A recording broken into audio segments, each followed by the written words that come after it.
Ngompak. Ngomongin fakta. Oh.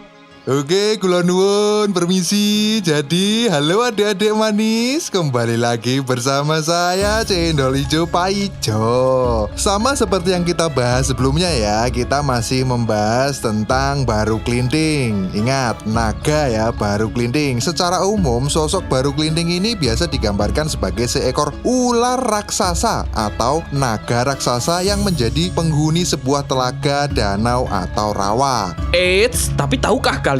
Ternyata ada juga tombak peninggalan zaman dahulu yang bernama Baru Klinting.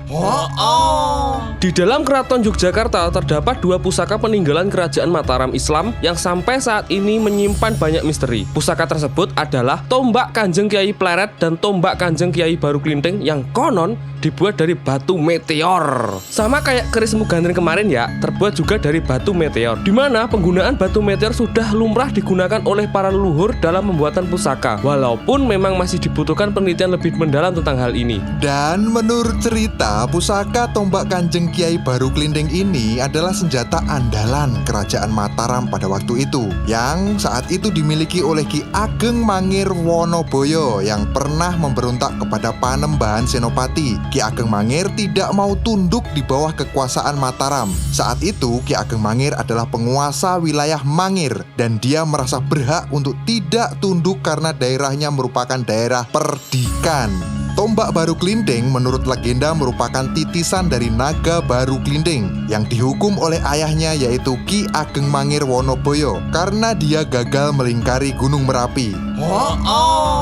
Kegagalannya adalah sewaktu Baru Klinting melingkari Gunung Merapi, ternyata tubuhnya itu masih kurang sedikit sehingga dia pun menjulurkan lidahnya agar bisa menyentuh ujung ekornya. Nah, saat itulah Ki Ageng Mangir memotong lidah Baru Klinting dan potongan lidah itu berubah menjadi sebuah mata tombak yang diberi nama Tombak Kiai Baru Klinting. Karena keampuhan senjata ini, Senopati terpaksa mengutus putrinya Nyai Ageng Pembayun untuk mengelabui Ki Ageng Mangir. Sang putri menyamar sebagai penari ledek dan berhasil memikat hati Ki Mangir. Singkat cerita, Ki Mangir menikah dengan Nyi Ageng Pembangun dan diajak sowan ke Kerajaan Mataram.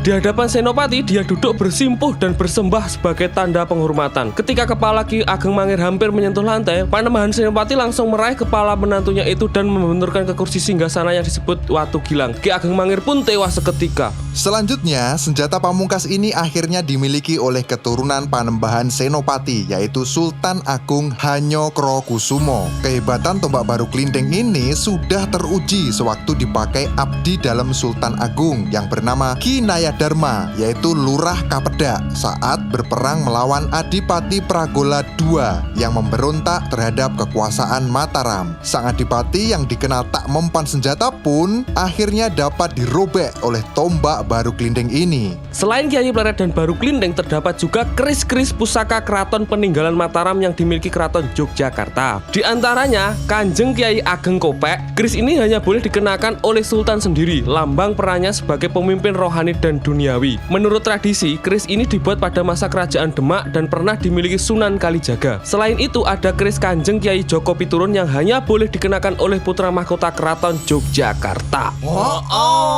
Nah, kesimpulannya, negara tercinta kita Indonesia memiliki banyak sekali pusaka-pusaka dan warisan-warisan budaya pada masa lampau. Nah, sudah seharusnya kita sebagai generasi penerus untuk selalu menjaga dan tidak melupakan akan warisan budaya tersebut. Cukup sekian ngompak pada hari ini. Kita teruskan untuk ngompak-ngompak selanjutnya dan kita ungkap fakta-fakta yang lainnya. Matur suwun. Ngompak. Ngomongin fakta.